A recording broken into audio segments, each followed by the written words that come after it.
Nuevamente buenas tardes a todas y a todos. Bueno, como siempre, una alegría reencontrarnos en el conversadero.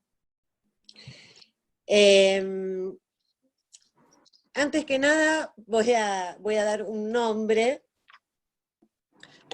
si es que me sale pronunciarlo, si no sepan disculpar, o que alguien corríjame y listo. Es algo así como Martin von Heemskerk.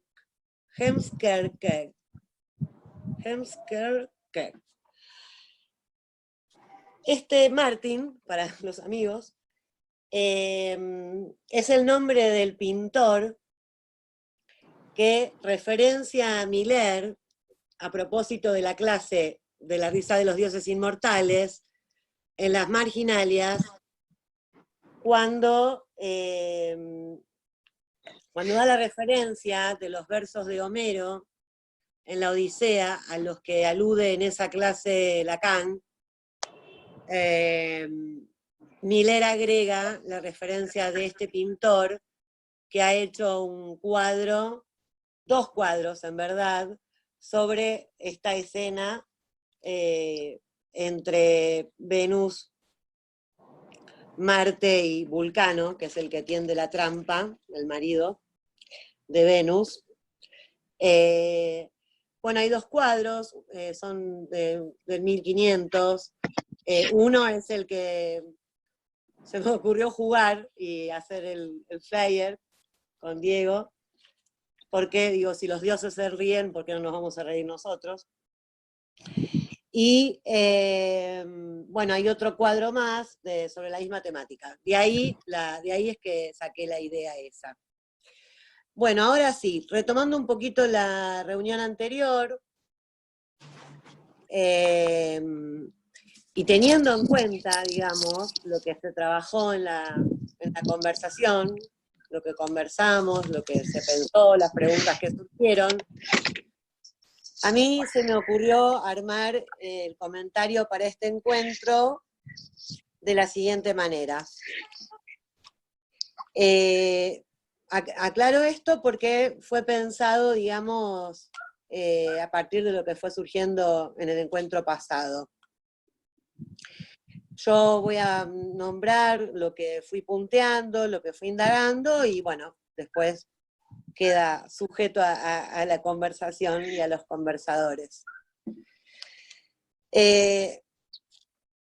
Pasó algo interesante, ¿no? Yo en un momento empiezo como a anotar algo del comentario específicamente para esta reunión, para no perder el hilo, y entonces escribo esto, ¿no? 2 puntos de los que me gustaría partir.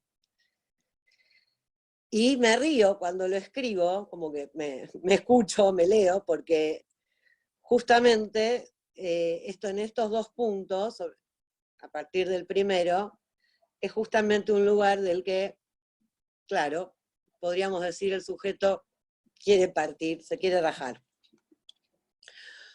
Estos 2 puntos son, tomando la clase del 10, la clase del 10 de junio, la dialéctica de los dioses, la dialéctica del deseo en el neurótico. Ya dije la reunión pasada que me estaba manejando con la traducción con el seminario de Paidós, para quienes quieran cotejar la lectura. Decía que estos 2 puntos son los siguientes. Uno, es esto que va a tener que ver con lo que en esta clase intenta articular Lacan, que tiene que ver la relación del sujeto con el deseo del otro. Y en la página 472 dice, el sujeto se encuentra frente al deseo del otro sin recursos. Hilflosigkeit es la palabra que toma de Freud para nombrar sin recursos del sujeto frente al deseo del otro. Frente a la opacidad con que se le presenta el deseo del otro en el sentido de su ilegibilidad. El otro punto es una pregunta que hace Lacan en la página siguiente, en la 473, donde dice, a propósito de lo que viene trabajando, se pregunta, en calidad de relación de deseo, ¿de qué modo el sujeto que en la estructura del fantasma se opone, como S tachada, va a encontrar algo que alivie su parte, algo que sostenga su presencia, algo a que aferrarse, ¿no? O sea, ¿de qué modo el sujeto va a encontrar algo que lo alivie, algo que sostenga su presencia, algo a que aferrarse? Se me ocurre, habiendo trabajado bastante la clase y, como bien dice Claudio, habiendo incursionado a sus alrededores, que esta es la pregunta de esa clase, digamos, al menos para mí, ¿no? Para mi lectura, lo que a mí me interesó, porque todo lo que trabaja en esa clase tiene que ver justamente con modos a los que recurre el sujeto, podríamos decir, para encontrar una manera, una forma de poder sostener esta presencia frente al deseo del otro. Algo, como dice Lacan, a qué aferrarse. Pensaba mientras escribía que, bueno, en definitiva nos va la vida en eso, ¿no? Es increíble cuando uno toma así conciencia de todo lo que le implica en términos, lo voy a decir en términos freudianos, en términos económicos, este intento de aferrarse, de sustraerse, de quedar literalmente, ¿no?, fagocitado en ese deseo del otro, todo el trabajo, toda la energía que lleva, que aún así podamos hacer otras cosas, bueno, se ve que tenemos más energía de la que creemos. Entonces, se me ocurrió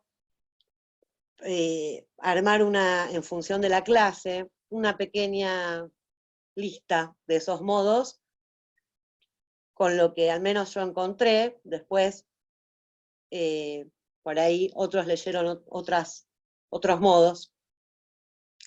Uno de ellos, como lo trabajamos en el encuentro anterior, tiene que ver justamente con el fantasma, en tanto soporte e índice de cierta posición del sujeto en el deseo. Esto lo hemos trabajado bastante en el encuentro anterior. También el síntoma, ¿no? Lacan dice, en el nivel más profundo de la neurosis, el síntoma involucra la posición del sujeto. Es en el síntoma donde encuentra el lugar exacto de su goce. El falo, que lo voy a dejar ahora por un ratito aparte, porque como trajo tanta pregunta y tanto movimiento en el conversadero, le he dedicado gran parte de este tiempo a estudiar, a leer, a articular cuestiones que tienen que ver con el falo. También en estos modos y estos recursos, y esto me encantaría leérselos directamente de Lacan, nombra el yo. Y fíjense, ¿no? Nombra el yo y aclara Lacan, lo subraya. El yo fuerte, dice, no el yo débil, el yo fuerte también está involucrado.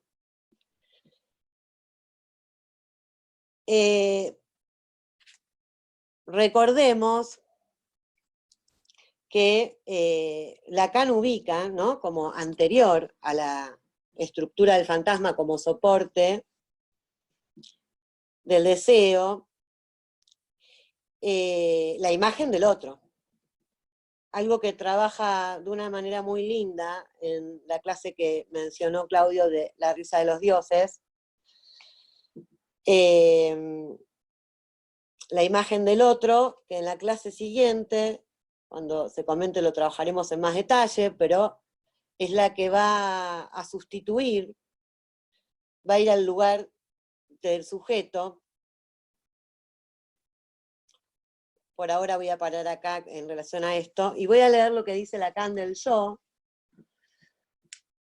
Dice, en la medida, como les repetí una y mil veces, en la medida exacta en que ese yo es no débil, sino fuerte, se organizarán las resistencias del sujeto, que son las formas mismas de coherencia de la construcción neurótica.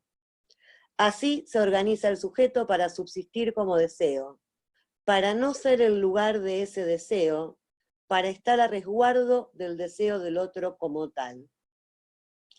Esta es la distancia que se interpone entre su manifestación más profunda como deseo y el deseo del otro. Es la coartada en que se constituye respectivamente como fóbico, histérico, obsesivo. Bueno, me pareció, me gustó que aparte lo nombrara como yo fuerte, ¿no? Justamente ahí donde parece, donde más armado alguien aparentemente se presenta y está, el sujeto, podríamos decir, está sufriendo, nuestro sujeto, el del inconsciente. Bueno, también en esta, ¿no? Nombré el fantasma, el síntoma, al yo, al falo, con lo que después me voy a meter. Hay que nombrar entonces el A en tanto pequeño otro. Este drama narcisista, como lo llama Lacan, cuando va a trabajar el fantasma de pegan a un niño en esta clase, como origen de la relación del sujeto con su propia imagen y de la relación narcisista con la imagen del otro. O sea que este pequeño otro también hace de soporte, es el primer soporte del sujeto. Y a mí me gustaría, si se me permite, como agregar el deseo del analista, ¿no? Digo, el deseo del analista en tanto deseo de diferencia. Hay una Hay música, mucho ruido. Silvina. Hay que Sí. silenciar algún micrófono con musiquita. A ver, ¿alguien tiene prendido el micrófono con música? A ver, gracias. Bueno, decía... Rita Farías, porque no lo logro ubicar. Ahí está, ya está. Ah, buenísimo, Tamara, gracias. La fiesta la dejamos Entonces, para después. bueno, entonces decía que, bueno, que a mí me gustaría agregar ahí, en estos modos, el análisis, lo pensé en relación el otro día escribí el deseo del analista es el guardián del deseo, o del sujeto, podemos decirlo también, porque también es un modo donde se intenta rescatar a ese sujeto abolido, alienado, y bueno, de todos los modos que venimos trabajando, me parece que es el modo más económico, otra vez en términos freudianos, y por supuesto que si digo más económico quiere decir menos padeciente. Bueno, continúo. Vamos al falo. ¿Por qué? Porque lo que restaba de la clase 10 tenía que ver con esta ubicación, este trabajo, esta articulación que va a hacer Lacan respecto del falo, que lo va a ubicar cuando termina de trabajar algo en relación a la neurosis obsesiva, el falo como lugar tercero, entre el deseo del sujeto, ya aclaramos la otra vez que era raro, ¿no?, leer deseo del sujeto, y el deseo del otro, podríamos decir el falo como lugar tercero, entre el sujeto y el deseo del otro. Lacan aclara falo en calidad de significante. Esto lo dice explícitamente, y dice que en tanto instrumento de goce, el falo no participa del mecanismo del deseo. Bueno, aquí me gustaría meterme con dos cuestiones.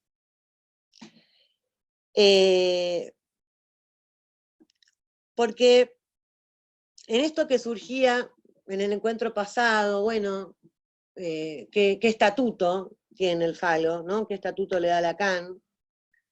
¿Es el sujeto, es el objeto, es el significante, es el símbolo, es el falo imaginario?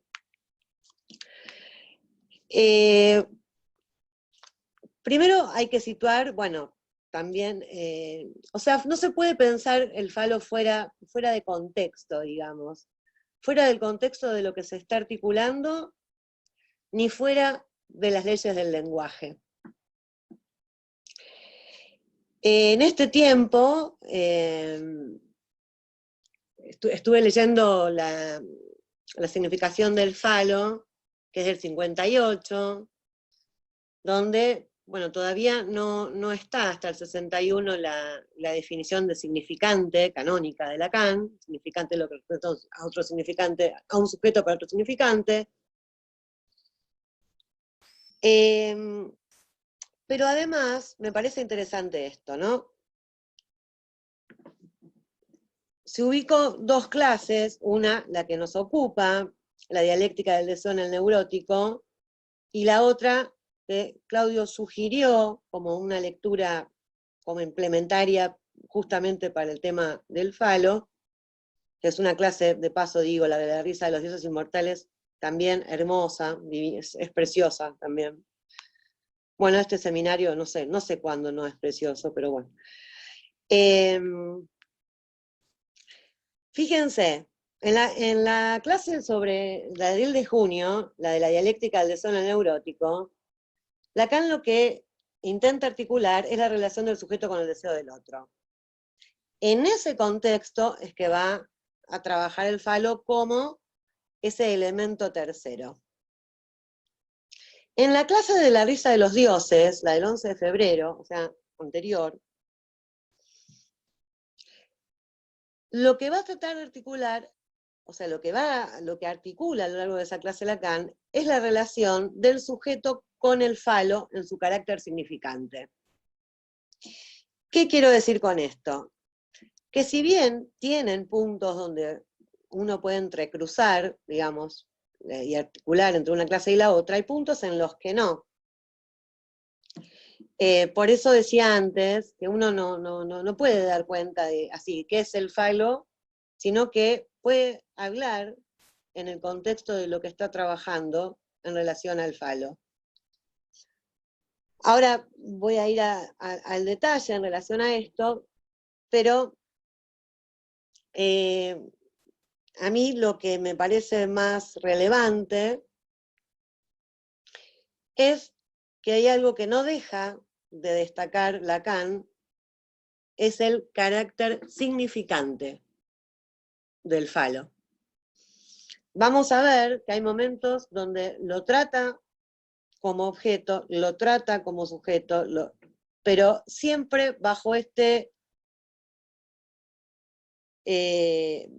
nombre de carácter significante, y siempre en relación a las leyes del lenguaje.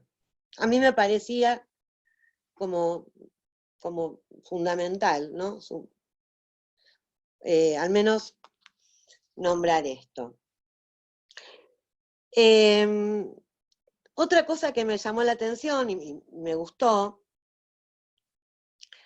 que ahora lo voy a leer, tiene que ver justamente con esto. Uno puede encontrar ese carácter significante, así como lo menciona Lacan respecto del falo, también lo hace respecto del objeto, que lo tengo, esperen, porque entre todos los comentarios tengo todo separadito, pero cuando dice, está hablando del seno materno, y entonces Lacan dice que justamente, si lo pongo acá, un momentito, justamente la posibilidad de sustitución de ese objeto y la posibilidad de entablar una relación con otro objeto es lo que le da al mismo el carácter significante. O sea que otra vez estamos en relación a las leyes del lenguaje. Respecto de esto mismo, del objeto, en el escrito, en la significación del falo, en la página 283, Lacan dice, el falo aquí se esclarece por su función. Y entonces es el párrafo, yo supongo que todos lo deben recordar, porque es el párrafo donde dice lo que no es el falo, ¿no? Y entonces fíjense en este detalle. No es tampoco como tal un objeto, parcial, interno, bueno, malo, etc., en la medida en que ese término tiende a apreciar la realidad interesada en una relación.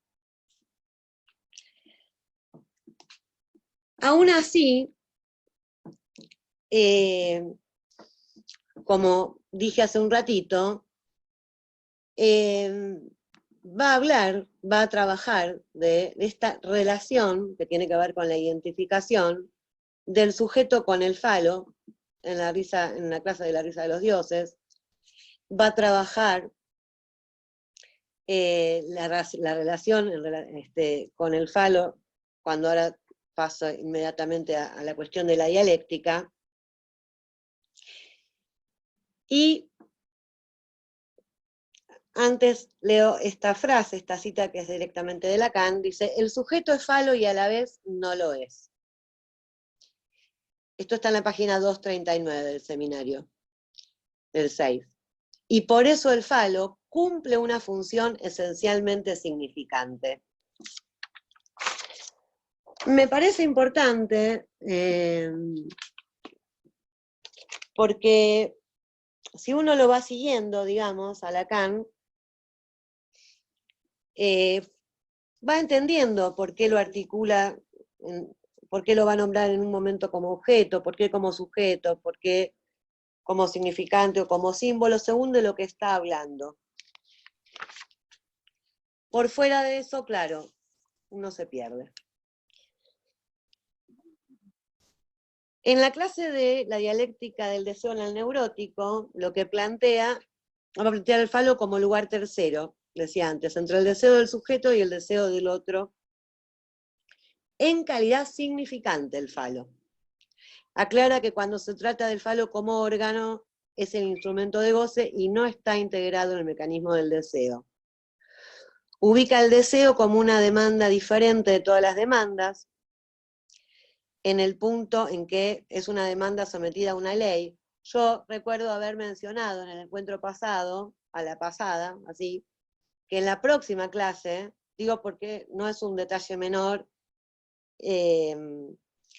va a decir que no es una demanda el deseo, que en esta sustitución del yo por el sujeto se introduce la cuestión del deseo en la demanda, ¿no? Y a partir de esas sustituciones dice Lacan, siempre se demanda otra cosa. Bueno, acá es donde él articula el falo respecto de la ley. Dice, toda la dialéctica del deseo viene a escribirse aquí. ¿Dónde? Me pueden preguntar, digo. Dice, en la ley, digo que dice Lacan, en la ley de intercambios definida por las relaciones fundamentales que regulan las interreacciones, pone Lacan, interreacciones del deseo en la cultura. El sujeto se presenta, acá va, ¿eh? El sujeto se presenta en calidad de falo, pero en el trayecto se interpone el deseo. En el deseo se presenta el ser del sujeto en el punto de su pérdida, en la medida en que el sujeto no puede capturarse. Ya no es, deja de serlo. Acá retoma el to be or not to be de Hamlet. Dice ser el falo, que se trata de ser o no ser, el falo del otro, para el otro. Y Lacan dice, ser al falo marcado para el otro lo expone a la amenaza de no tenerlo. He aquí, ¿no?, la dialéctica del deseo. Se va a plantear entre el ser y el tener.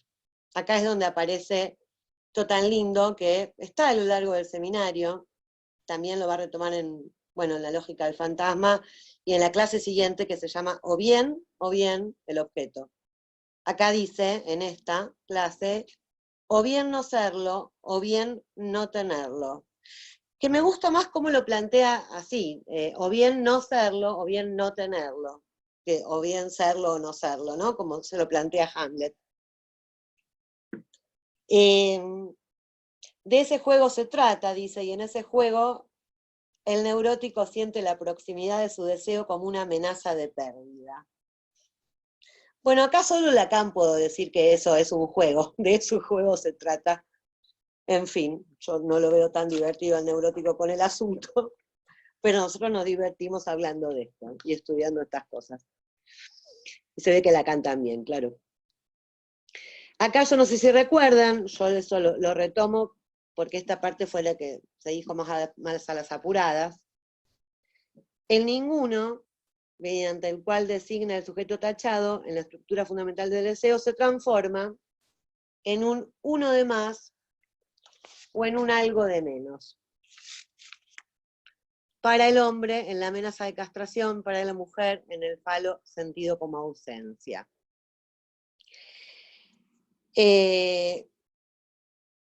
Bueno, dice, no todo está resuelto. ¿Se acuerdan que Lacan, estos modos, esto que yo planteé como modos, porque también Lacan en la pregunta usa la palabra modo, Lacan lo había nombrado en la clase como solución, después dice, no todo está resuelto para el neurótico, ya que el sujeto queda siempre en una posición inadecuada.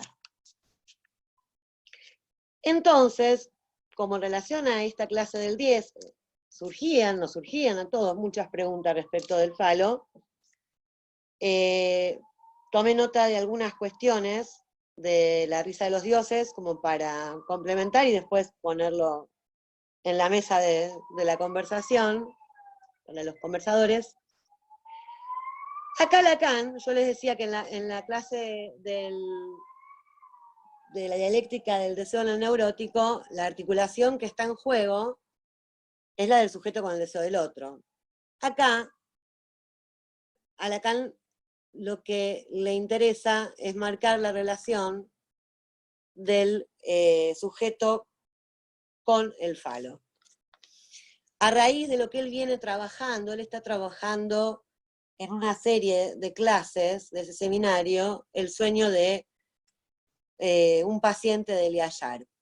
Entonces se sirve de este material y va articulando tanto lo que atañe al objeto, que también es muy interesante, pero bueno, no digamos, me tengo que quedar hasta fin de año hablando, así que voy a trabajar lo que tiene que ver con el falo, pero es una clase muy interesante para trabajar el objeto también. Dice Lacan, el asunto para nosotros es precisar aquello sin lo cual no podríamos dar a la función del falo su verdadera posición, a saber, su carácter significante. Acá, en la página que yo les nombré antes, del escrito de la significación del falo, Lacan dice, es el significante destinado en su conjunto, a designar en su conjunto los efectos, acá dice del significado. Rodríguez Ponte, en un seminario divino, cuya referencia me pasó Rubinstein, sobre la significación del falo, dice que aquí debería decir los efectos de significado, ¿no? Porque el significado es efecto de la acción significante. Entonces dice, es el significante destinado a designar en su conjunto los efectos de significado, en cuanto el significante los condiciona por su presencia de significante. Este significante impar, que es el falo, diferente, privilegiado, que tiene nombre, dice Rodríguez Ponte. No son muchos los significantes que tienen nombre. Bueno, dice que la interpretación analítica, la función del falo, es cierto, habla acá, hace una referencia a la historia, digamos, de psicoanálisis, dice que el falo, la función del falo siempre desemboca en atolladeros, y está muy bien, ¿no? Porque también en el encuentro pasado nos encontramos con esto. Y él ubica ahí como el más importante el que se presenta en la teoría de Melanie Klein. Dice que el atolladero más importante que él encuentra es que delata, dice, ese atolladero que se delata al hacer del falo el más importante de los objetos. Y ustedes me pueden decir, pero antes dijiste que él también lo va a tratar como objeto, sí, pero siempre en calidad de significante, ese carácter significante.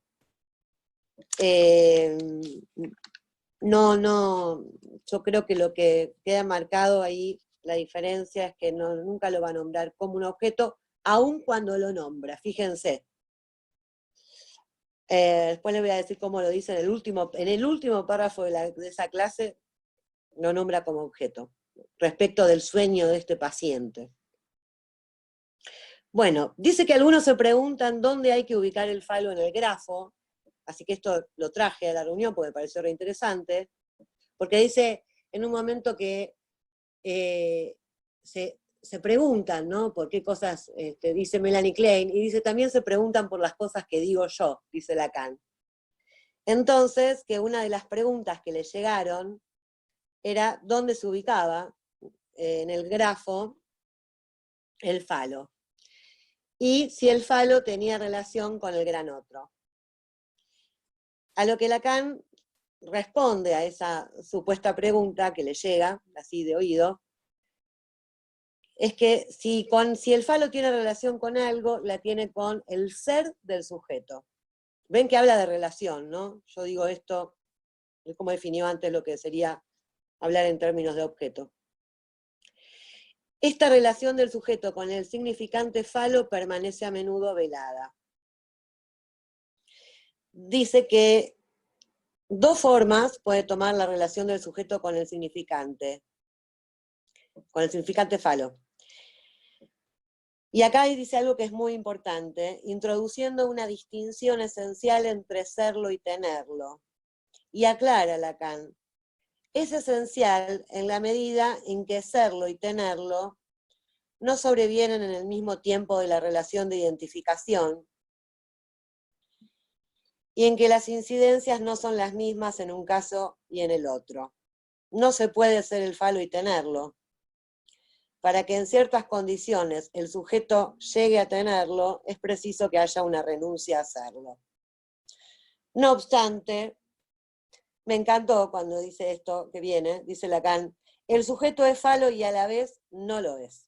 Y por eso el falo cumple, esto que les decía antes, una función esencialmente significante. Es y no es el falo. Así lo dice Lacan, que no le teme a la paradoja como buen analista que sería. Lo es porque ese es el significante bajo el cual la lengua lo designa, y no lo es porque en otro plano el lenguaje y justamente la ley del lenguaje se lo sustrae.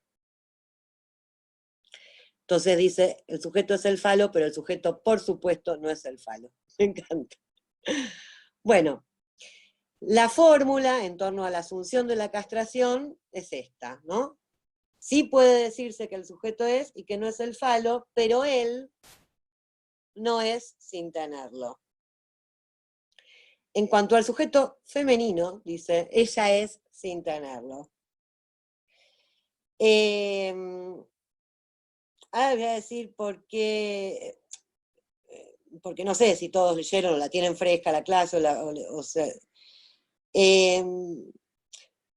¿por qué está con este tema? Porque en ese momento, digamos, transferencial del paciente de Viallar con su analista, lo que Lacan dice es que lo que el paciente no quiere saber es que ella pueda hacer sin tenerlo, que ella esté castrada. Y pone el acento en esto, en que para él no puede ser que ella sea y no lo tenga, sino que lo es y lo tiene. Dice aquí, lo más neurotizante no es el temor a perder el falo, o el temor de castración. El motivo fundamental de la incursión, de la neurosis, es no querer que el otro sea castrado. Bueno, es importante, ¿no?, aclarar que todo lo nombrado en relación a esta clase, digamos, no todo tiene el mismo valor teórico, porque hay cuestiones que están referidas, yo las he nombrado en cada cosa que nombré cuando estaban referidas, al paciente, al sueño del paciente o algún dicho del paciente. Incluso la risa de los dioses, que no me terminó de quedar claro, porque como él viene trabajando en otras clases ese sueño, o sea, surge a propósito de una idea que se le cruza al paciente sobre que Lacan dice que está identificado con el auto, todo pasa en relación al auto, con la idea o la preocupación que él tenía de que el auto se quedara atascado cuando pasaran por esa calle el rey y la reina. Y entonces ahí es que Lacan evoca la risa de los dioses inmortales en ese pasaje donde dice que el sujeto queda en el lugar en la posición de Vulcano, que es el que les tiende la trampa a Venus y a Marte, y así los sorprende en la infidelidad. Digo que lo que no me queda claro es que como es una escena de infidelidad además, no sé si tiene que ver con alguna otra parte del material del sueño de este buen señor, que no lo tenemos a mano. Ni el señor ni el material. Bueno, yo les hago una pregunta a Tamara, estás por algún lado. Esto es lo que yo preparé hasta acá. Lo que me queda, que está preparado, tiene que ver con lo que en la clase del 10 de junio respecta apegan a un niño, al fantasma, que si tengo unos minutitos, me puedo comentar algo, díganme ustedes, si no queda para el año que viene, no sé. ¿Puedo? No, comentá. Ah, fantástico. Bueno, yo no quería... Perfecto, voy a tratar de ser breve. Bueno, qué sé yo, qué barbaridad, ¿no? Porque es tan linda esta clase también. Uno no tiene otra opción que ir haciendo así como selecciones y tomando ejes de hilos de trabajo.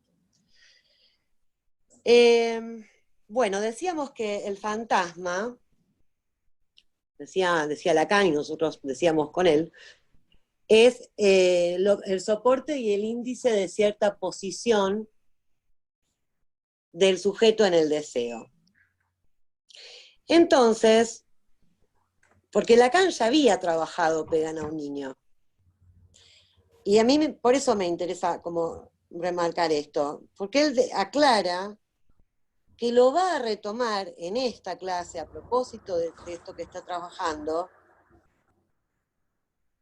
Dice, como ejemplo desarrollado que Freud nos da de un fantasma, porque en él podemos captar los tiempos en que encontramos la relación estructural que se intenta articular.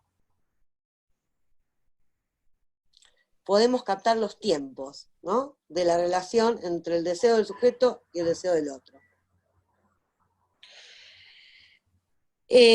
Bueno, Pegan a un niño, traumado escrito de Freud. Lacan lo va a llamar el fantasma de los obsesivos.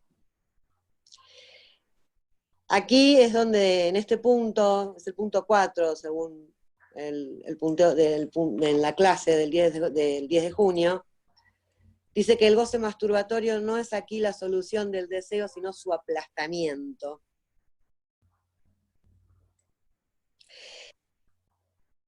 Y va a ubicar al sujeto, fíjense, en relación a lo que él llama el instante fantasmático, que está en relación al tercer tiempo. Se pega a un niño, en él se pega. Él dice, el sujeto está en él, se pega. Y que al mismo tiempo, en ese fantasma, queda confrontado con un extracto del objeto.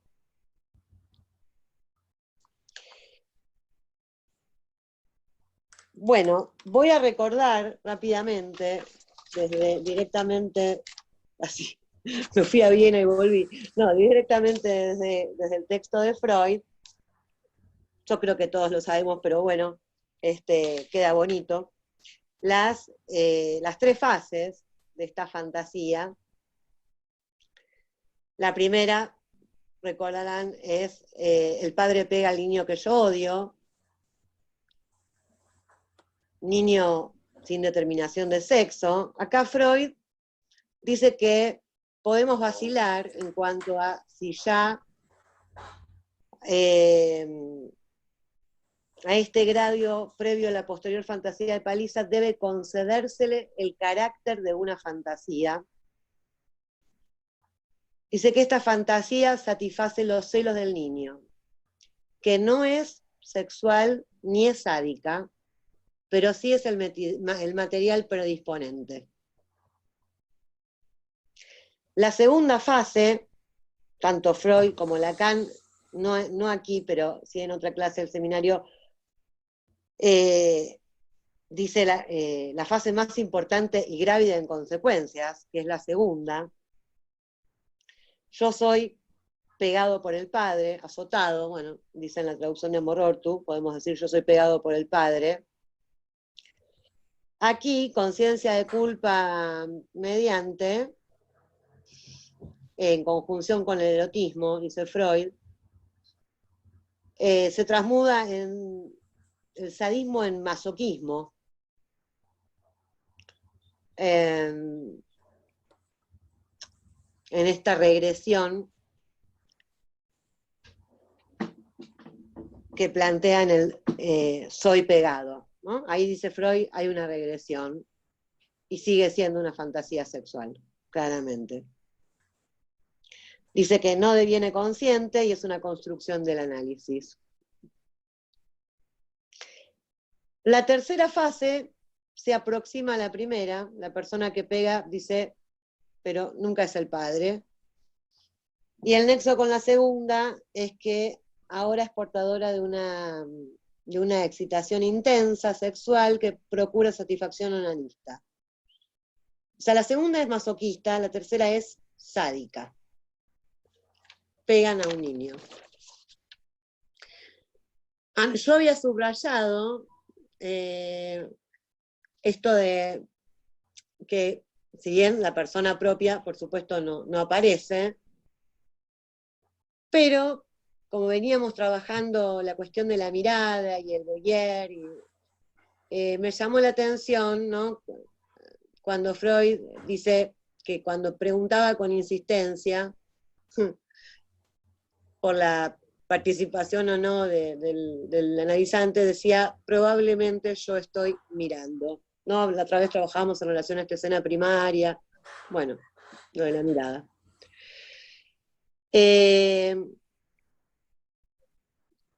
Bueno, luego va a nombrar, esto es muy importante, dice que emplean a un niño, en ambos casos, niña y varón, la fantasía de paliza deriva de la ligación incestuosa con el padre. Bueno, habla de la importancia del complejo de Edipo como complejo nuclear de la neurosis.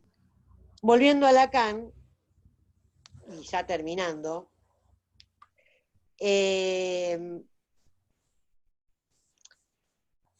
me había parecido muy divertido esto, porque Lacan lo dice así, va a preguntarse cómo se perpetúa ese instante de felicidad del primer tiempo de la constitución del fantasma. Y dice que en el hecho de alienarse, de reemplazar como víctima al otro, consiste el paso decisivo de su goce. En la medida en que éste culmina en el instante fantasmático, se pega a un niño, en el cual ya no es más que un se, on, dice Lacan. Bueno, traté de ser lo más organizada que pude, ojalá se haya entendido. Hasta aquí mi comentario, cedo la palabra.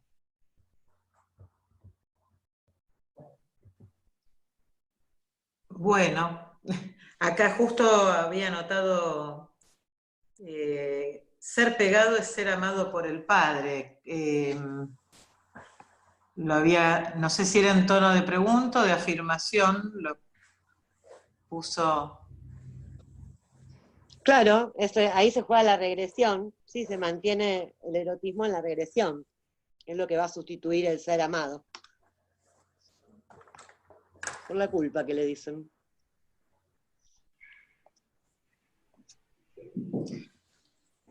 No lo veo, no lo encuentro a Claudio. ¿Estás por ahí, Claudio? Sí, claro.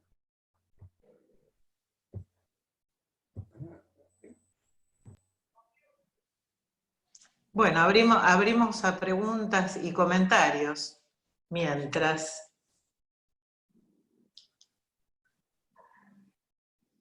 Ahí estoy. Dale.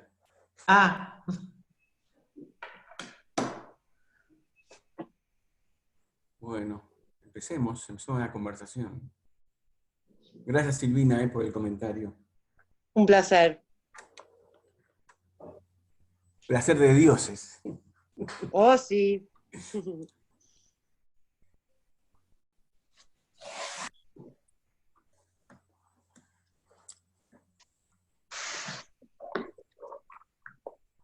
Sí. Me parece también interesante, Silvina, no sé si vos lo salteaste esto, pero como la sesión del seminario está dedicada a la dialéctica del deseo en la neurótico, le puso así Miller, pero es cierto que Lacan hace un contrapunto entre el deseo, en el fantasma perverso y en el fantasma neurótico, incluso en el fantasma perverso en la neurosis y el fantasma perverso en la perversión, ¿no? Hace Pero es que eso es lo que un se análisis basó, fue lo principal de mi comentario en la reunión anterior. Toda la articulación entre fantasma perverso y la escena primaria. Bueno, pero como acá desarrolla el tema de la histeria y neurosis obsesiva, digo, respecto a lo que vos habías introducido con el falo como elemento tercero, sí. Me pareció que en ese modo de responder al abismo del deseo del otro, en la neurosis, hay como una manera histérica, una manera fóbica y una manera obsesiva que Lacan va como desplegando, viendo de qué manera se restituye ese lugar tercero en cada una de las neurosis. Eso me parece interesante. Bueno, entonces puedo nombrarlo.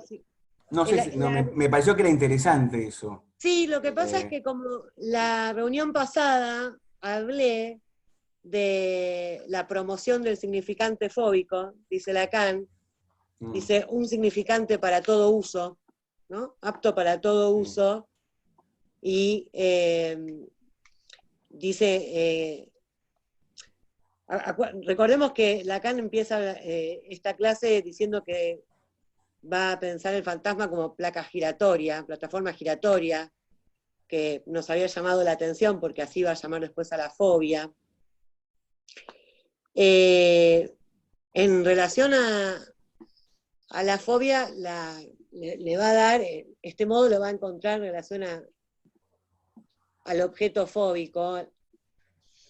Y en relación a la histeria, donde cuando Lacan dice, bueno, la histeria, porque dice, ¿te acordás cuando decía de qué se trata, ¿no? En la neurosis, de qué deseo se trata en la neurosis? Se trata de sostenerse como deseante. Dice, la histérica trata de resolver esto mediante el deseo insatisfecho, donde, según se entiende de lo que trabaja ahí Lacan,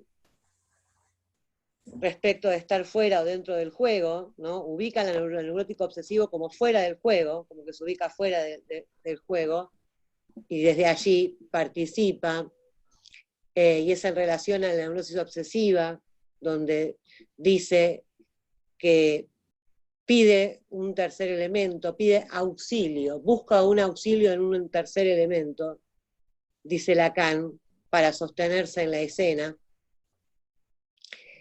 A diferencia de la histeria, que,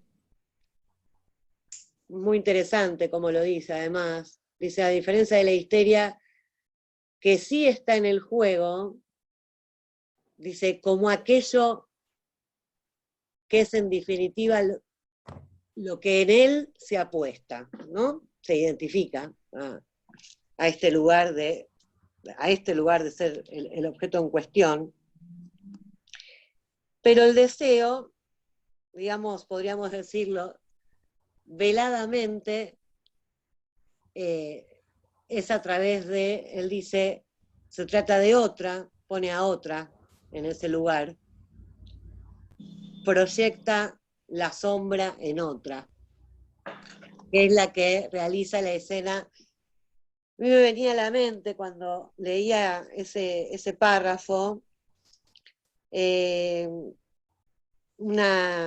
muchos años, ¿no? Una paciente que decía, yo miraba como una amiga, miraba el video del casamiento de una amiga, mientras yo planchaba y lloraba pensando, esto siempre le pasa a otra. Y pensaba que planchar, además por la edad de la paciente, generacionalmente se decía, cuando uno iba a bailar y no lo sacaba nadie a bailar, se decía que planchó toda la noche. Bueno, ahí era como, estaba muy bien representada esa escena, digamos, que describe Lacan en relación a la histeria. No me metí más a fondo con el desarrollo de las neurosis, bueno, porque si no, no tenía cómo hacer recortes, digamos, para hacer un comentario. Pero sí, muy interesante, claro, hermosa la clase.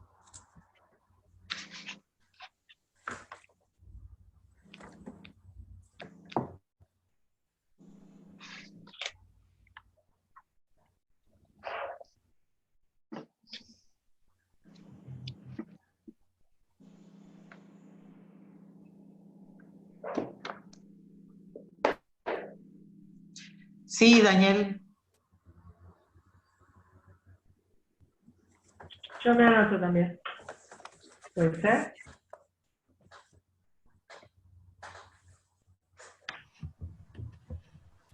Tamara, tenés el teléfono, el micrófono. Perdón, sí, me volví. Daniel y después Claudia.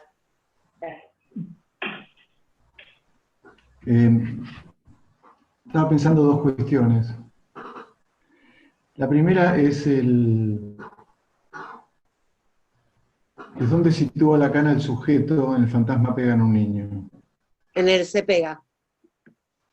Entonces, no está en el agente del acto, de la acción, que es el pegar, no está en la víctima, el niño, sino en la frase se pega. Él dice, el sujeto el sujeto es se pega. Una de las traducciones, más que se pega, es pegado también. Ist geschlagen. Entonces, fíjense que el sujeto no es el objeto pegado, no es la acción de pegar del verbo, sino el verbo mismo. Es pegado o se pega en la conjugación. En una aparece más neutro, se pega, y en la otra es pegado en el sentido pasivo de la cuestión, de las traducciones, digo, ¿no? Pero respecto de nuestro tema, el sujeto, me parece un hallazgo importante esa frase, porque no aparece en los personajes en juego en la escena, sino en la acción de pegar. Es pegado o se pega. A mí me parece un punto crucial ese hallazgo. El otro punto es que si fuera el se pega, lo podríamos articular con la frase de Lacan del Seminario 11 cuando plantea qué es lo que se satisface cuando habla del circuito pulsional. Y él pone el acento textualmente en el se, que es lo que se satisface también en impersonal, ¿no? En ese movimiento. Entonces, retomo. Como subrayar el punto de no se trata del padre pegando como sujeto y del niño siendo pegado como sujeto o como objeto, sino del se pega como sujeto. Me parece que debemos como enfocar la cuestión ahí en algún momento. Y se me ocurría que este se pega podría articularse a esta satisfacción pulsional, lo repito, que Lacan dice se satisface. ¿Qué es lo que se satisface? Poniendo el eje en el se. Y el otro punto breve que quiero decir es que a partir de lo que recordaba Silvina de Rodríguez Ponte, él dice el único significante que tiene nombre es el falo. Es el único significante que en la obra de Lacan aparece como un nombre, significante fálico. Yo pensaba en un discurso, en análisis, o sea, en transferencia, ¿cómo se localiza el significante fálico? ¿Cómo se localiza el significante fálico? Pensando que no se trata de analogías en términos del referente, sino, insisto, en la superficie de un discurso, ¿dónde se sitúa, dónde se localiza el falo? Y se me ocurrió algo mientras hablaba Silvina, que es esto. Lo pongo a prueba, digo, para que lo conversemos. El significante fálico tiene nombre porque es el único significante que es significante. Es una tautología. Digo, tal vez el significante fálico sea cualquier significante en tanto significante. Que en el decurso de la transferencia, el eje pase por la diferencia. Diferencia respecto de escribir recién. Significante con su significado, o con el significado.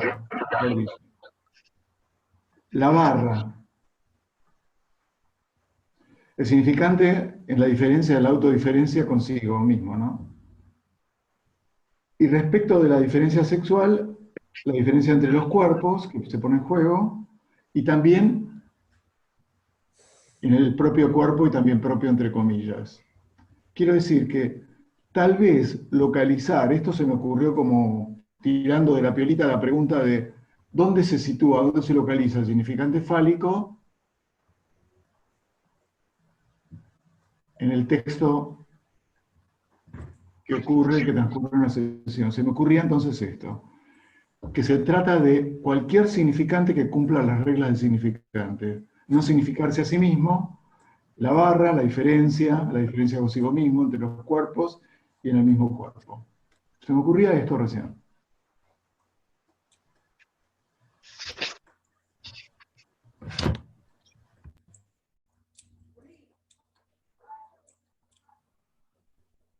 Claudia, ¿querés decir algo? Claudia. A mí se me ocurre decirle cosas a Daniel, pero nada, esperemos. Como quieras. No, habías pedido la palabra, pero se me ocurrían cosas respecto a lo que acaba de decir el amigo Yo Daniel. no voy a retomar lo de Daniel.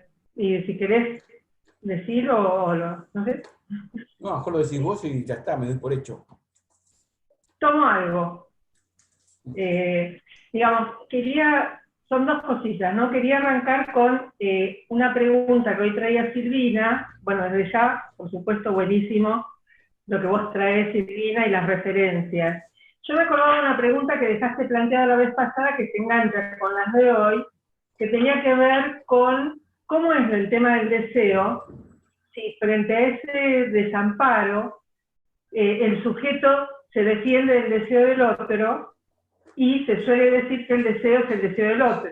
Esa fue una pregunta que vos dejaste la vez pasada planteada, y me parece que nos remite otra vez a nuestro sujeto dividido, ¿no? Que por una parte, digamos, desde la neurosis, lo que no tolera, digamos, ¿no? Por el final de la clase 12, es la castración del otro, y al mismo tiempo, digamos, se pasa toda la vida, como decía, tratando de defenderse del deseo del otro.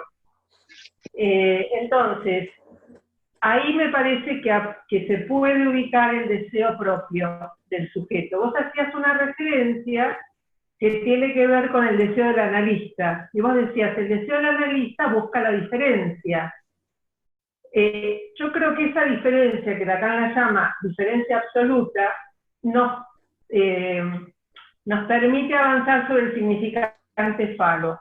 Porque digamos, en la significación del falo, Lacan trabaja las distintas versiones del falo, imaginaria, simbólica, ¿no? Pero hay un modo de ubicar el significante falo que está, digamos, muy presente en el desarrollo que va haciendo como un significante que tiene nombre, por lo tanto es el significante de la excepción, ningún otro lo tiene. Cuando Lacan habla del nombre, en el seminario 9, de identificación, dice, los nombres son asemánticos. Es decir, que un significante que tiene nombre es asemántico. Y esta condición de asemántico es su excepción, o sea, permite que todos los demás tengan significación. Ahí está la traducción o el aporte de Rodríguez Ponte, ¿no? O sea, da lugar, o que también hoy decían Daniel lo traía con el tema de dador de significado, es decir, todos están sometidos a la ley del significado, menos ese significante. ¿Cómo lo podemos encontrar? No lo sé, pero, digamos, rastreo algunas cosas de Lacan sobre esto. Si ese significante falo es justamente el inicio de la cadena, la raíz del inconsciente, como plantea en un momento, entonces es, digamos, aquello que cayó bajo represión primaria, es lo que hace a las letras del sujeto, es lo que hace a lo que decanta reprimido originariamente en el sujeto, y es lo que vamos a reencontrar en sus síntomas o en todas sus elecciones. Es decir, es algo que se repite, en la repetición significante lo vamos a escuchar, ¿no? Y en sus deseos más genuinos también. Yo creo que ahí es donde se diferencia lo que sería el deseo como deseo del otro, de lo que son los deseos más genuinos del sujeto, que tienen que ver con llevar al campo del otro su creación a partir de sus propias marcas. Es decir, lo que hace marca en el sujeto, lo que está reprimido primordialmente y que puede pasar al campo del otro como obra del sujeto o sus elecciones. Bueno, una opinión sobre esto. Sobre lo que dijo Daniel, ¿puedo decir algo, Tamara? Por supuesto. A ver, me parece interesante lo que situaba Silvina, y creo que está en la clase de la risa de los dioses. Así se llama un libro de Blanchot, La risa de los dioses. ¿Se acuerdan? Es un libro fantástico. Bueno, es muy fuerte que Lacan hable respecto de nuestra pregunta sobre el sujeto, que el falo es el ser del sujeto. Porque este sujeto es sin ser. Entonces pareciera ser que algo del ser Pero el momento en que le da un ser por la vía del falo, introduce la dimensión de la pérdida, ¿no? Incluso en el modo en que Silvina ubicaba la fórmula, lo que no es sin tenerlo, lo que no es sin serlo, lo ubicaba en términos negativos, ese ser. Bueno, eso es una cuestión.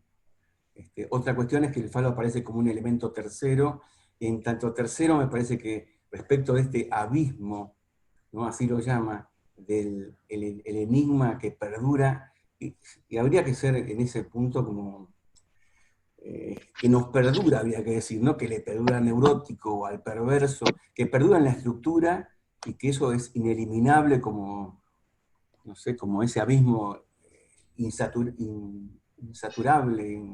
sino que no se puede suturar ese abismo. Y hay diferentes maneras en que cada uno se las arregla para hacer algo con ese abismo, esa ansia, esa abertura, ¿no? Respecto del significante, me parece que no es el único significante que tiene nombre, Daniel. No sé, esto lo decía Ricardo Rodríguez Ponte. Hay otro significante que tiene nombre porque está el significante del nombre del Padre. Y Lacan los pone en relación uno y a otro, hasta llega a decir que son lo mismo, pero establece una diferencia interesante entre el significante del nombre del Padre y el significante falo, en otros seminarios posteriores. Es que hay un llamado al falo y hay un llamado al significante del nombre del Padre. La diferencia es que el nombre del Padre responde, y el falo no responde, es como un significante mudo. No recuerdo ahora en qué seminario lo dice, quizás alguno se acuerde, pero siempre me llamó la atención esa diferencia respecto de que el Dios de los judíos, por ejemplo, es un Dios que habla, ¿no? A diferencia del Dios de los filósofos, así lo plantean de un otro al otro y en los seminarios. Bueno, esa es una cuestión. Otra cuestión, habla algunos rasgos diferenciales de este significante, no porque aparezca, porque es un significante inconsciente. Para Lacan me parece que es importante que esto funciona en el inconsciente del hombre y la mujer. Digo esto porque hoy el falo es un significante puesto en cuestión junto con el psicoanálisis, por ejemplo, por el feminismo, con cierta acusación de falocentrismo, ¿no? Seríamos machirulos los psicoanalistas. Así que poder despejar cuál es la función del significante fálico en el psicoanálisis, me parece que es una cuestión como de este momento como crucial. Y Lacan es como si le diera muchas vueltas, ¿no? A lo largo de su enseñanza, a tratar de discernir cuál es la función del falo. Es como si nunca terminara de decirlo, ¿no? Pero estamos diciendo ahora en otra reunión, el seminario de la apariencia, y de vuelta, y en el seminario de Ancor, y vuelve y no termina, ni de dar por terminado el asunto del nombre del Padre, o del Padre del nombre, o de los nombres del Padre, y de qué es el falo en psicoanálisis. Porque se trata de eso, ¿no? Que es un significante, como dice Silvina, y además es un significante que opera en el inconsciente del sujeto. ¿Cómo reconocerlo? Ahí donde aparece, porque aparece en cualquier lugar, pero no es cualquiera que aparece. Por ejemplo, que sea separable, me parece que hace, de algo que sea separable, tiene como una marca fálica. Algo que sea separable del cuerpo, yo diría el hijo, por ejemplo, en tanto es separable de la madre. Los objetos que adquieren cierta función en el deseo por separables, por trocitos, por pequeños, el tema de los separables me parece que es un rasgo distintivo de lo que marca, lo que adquiere una significación fálica, lo separable. No sé a vos qué te parece, Daniel, pero me parece que podría ser eso. En la clase siguiente ubica algo de lo amovible, había dicho en el seminario de Juanito, ubicaba lo amovible, lo destornillable, como una marca fálica. No sé, eso. Acá había una cosa que Silvina no comentó, que me parece muy linda en el comienzo de la clase, es cuando habla del fantasma, y habla del abismo y del relámpago, el agujero del relámpago. Porque es una cuestión que Lacan va a retomar en muchos seminarios respecto de lo que es la apariencia.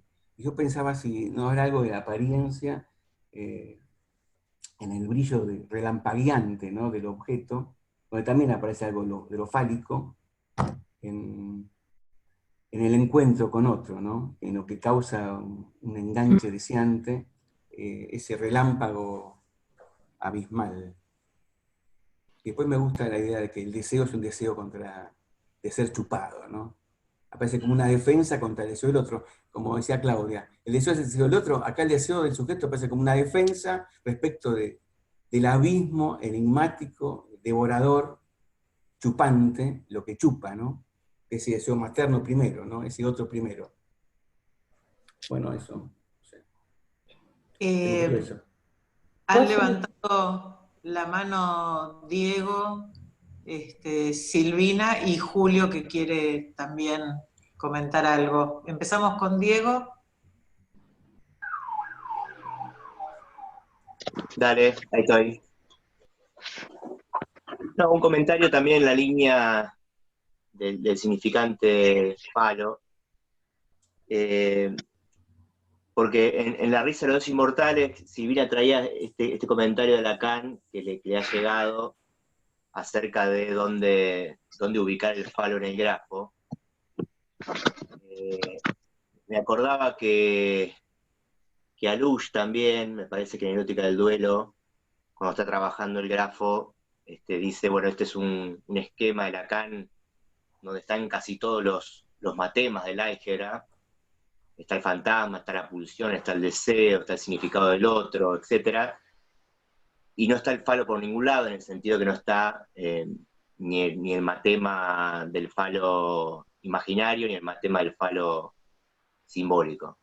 Y da como referencia, yo no la pude encontrar puntualmente en el seminario, pero como que Lacan diría en algún momento que el falo está en el grafo en todos los lugares donde está la barra.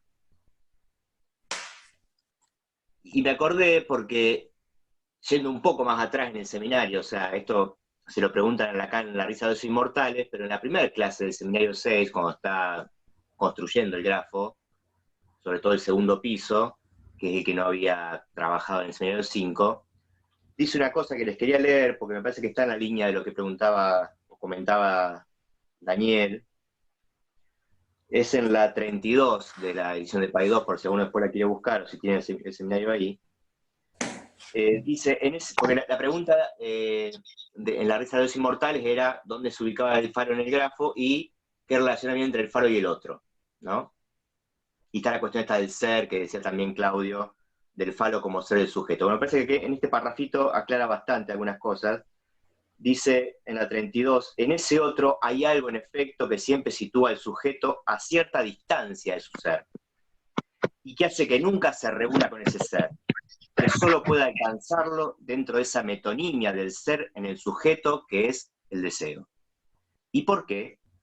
Porque en el nivel en el que el sujeto mismo está comprometido en la palabra y por ende en la relación con el otro como lugar de la palabra, hay un significante que siempre falta. ¿Por qué? Porque es el significante especialmente delegado a la relación del sujeto con el significante. El significante tiene un nombre, es el falo. El deseo es la metonimia del ser en el sujeto, el falo es la metonimia del sujeto en el ser. Volveremos a esto. El falo es el elemento significante sustraído a la cadena de la palabra, en la medida en que ésta compromete toda relación con el otro. Digo, me parecía que retrospectivamente, siendo que es la primera clase del seminario, que Lacan ubique ahí el significante falo como el significante que falta en el otro, permite pensar en el grafo que el falo estaría dando vuelta ahí en torno a el punto superior al fantasma, ¿no? El equivalente del segundo piso al mensaje, que es el significante de la falta en el otro, ¿no?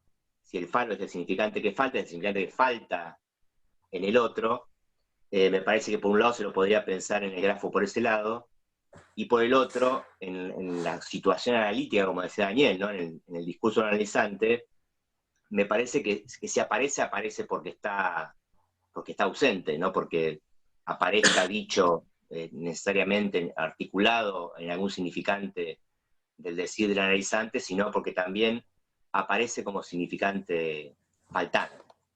Bueno, ese era el comentario. Está Julio que quiere comentar algo, y también Hilda que quería preguntarle algo a Silvina. Así que variación, y después Silvina retoma. Hola, ¿qué tal? Buenas Hola. tardes. En relación a lo que escuché recién, me parece que viene bien lo que voy a decir. Sobre esta cuestión del falo como el significante que falta, quería decir, en Freud me parece que el falo lo encontramos en el decir del paciente en los equivalentes fálicos. Ahora, me parece que sería interesante ubicar estos equivalentes fálicos, que Lacan los ubica como falo imaginario, en relación al significante que falta, que sea, me parece, el falo simbólico. Me parece que uno da cuenta de los otros. Lo otro que quería decir es que me parece que Lacan específicamente se ha ocupado de separar falo y significante de la falta en el otro. Hay algún seminario donde eso lo separa, porque entre sus alumnos me parece que ocurría este malentendido. Bueno, en principio esas cosas quería decir. Gracias. Después Tamara quisiera decir algo más. Dale, ¿querés, Hilda, comentar ahora?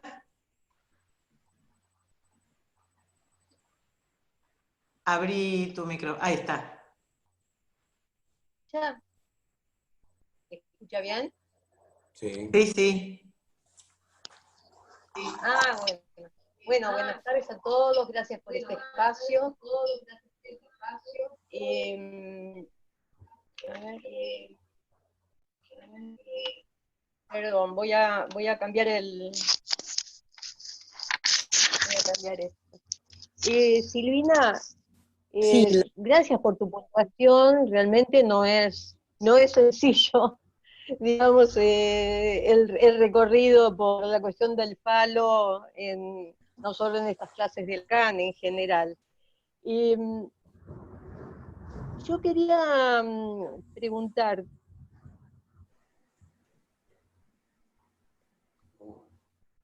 No escucho más nada. ¿Lo escuchás, Tamara? Yo no escucho más. no escucho. Avisale que no se escucha. decime si lo ven, el sujeto sufriendo en su inconsciente, ¿no? Hay una cuestión del ¿Puedes sujeto sufriendo en repetir, su inconsciente. Hilda? ¿Qué pasa? Fading. Pasó el fading. El famoso fading de Lacan te pasó. Se perdió la voz. ¿Puedes ¿Y repetir? ahora? Ahora se escucha. Sí. Uno de los temas que me quedó dando vueltas es el sujeto sufriendo en su inconsciente. En general, pienso que es respecto del fantasma en la neurosis, el sujeto está en posición masoquista, en la neurosis. Pero me interesó esto de el sujeto sufriendo en su inconsciente, ¿no? Es decir, como padeciendo, como sufriendo el inconsciente. Este es un tema que te quería preguntar, Silvina, y el otro es aquella más contexto.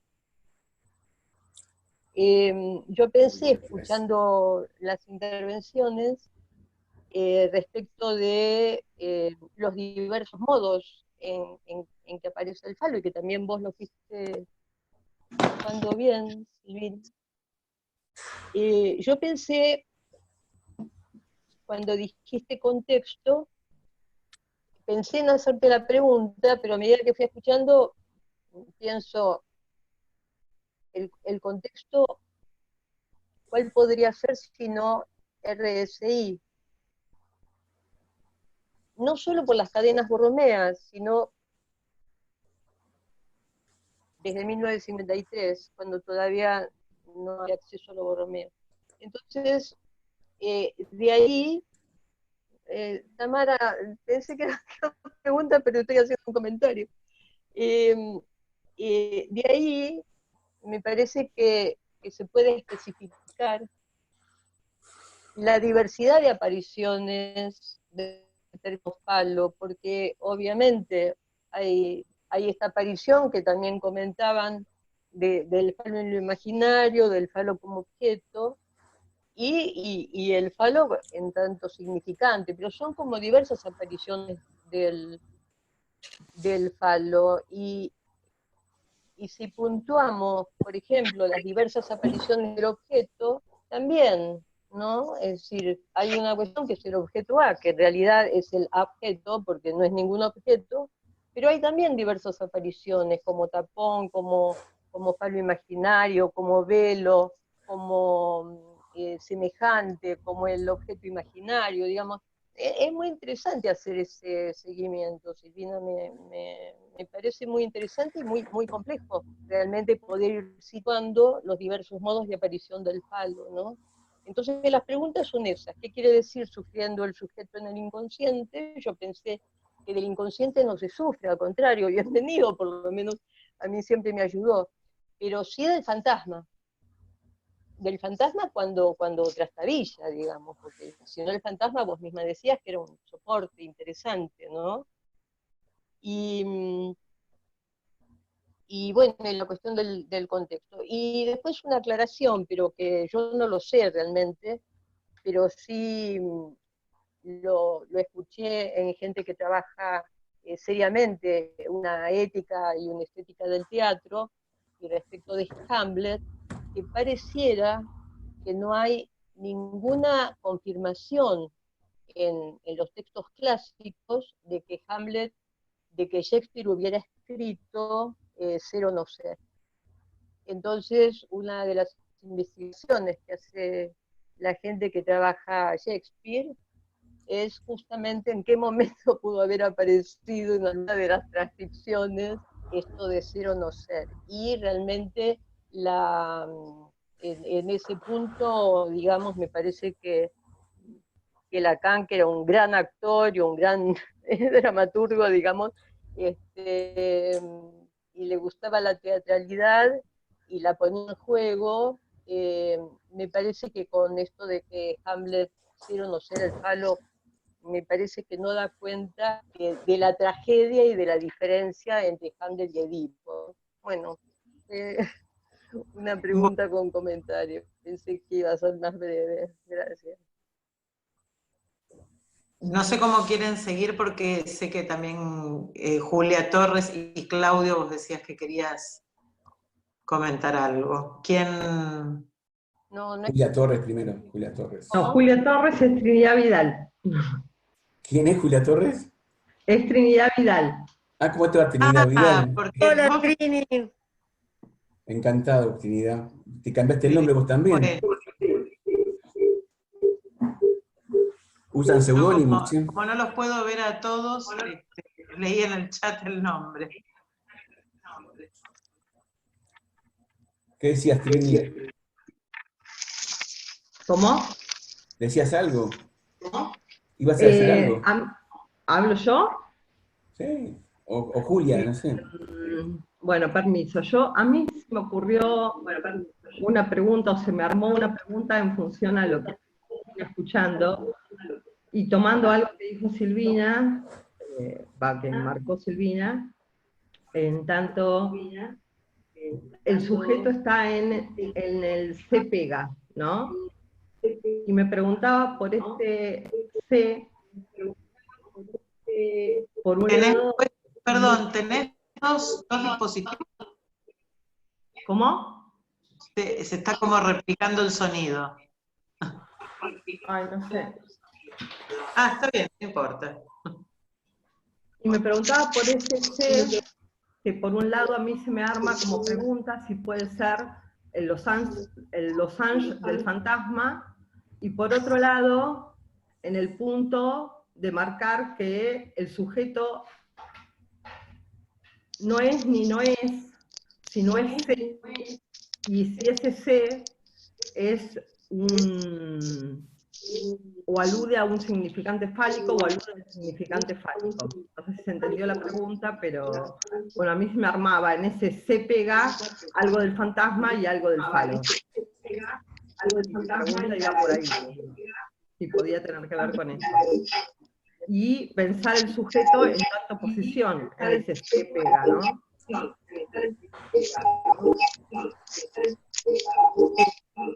¿Se escucha?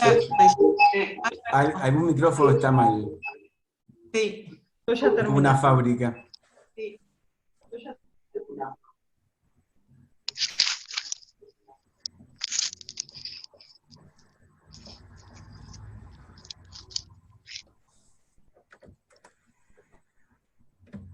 Hola. Bueno. Sí.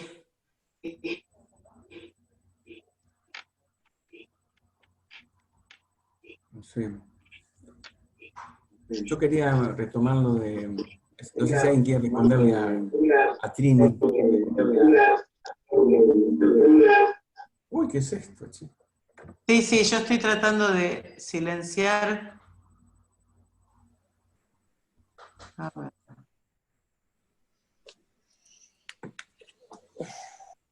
Porque, ¿puedo decir algo ahora, Tamara? Sí, sí, ahora sí, estaba silenciando que había algunos micrófonos. Me parece que la pregunta que trajo Daniel, que también se la hace Lacan, me llama la atención que es una pregunta que hace sobre el sujeto y sobre el falo. ¿Dónde está el falo? ¿Dónde está el sujeto? Se hace esa doble pregunta. A mí me parece que está bien poder pensar dónde localizamos. Por ejemplo, esto del fading del sujeto, su desaparición, que aparece desapareciendo en ese instante fugaz, el sujeto, ¿no?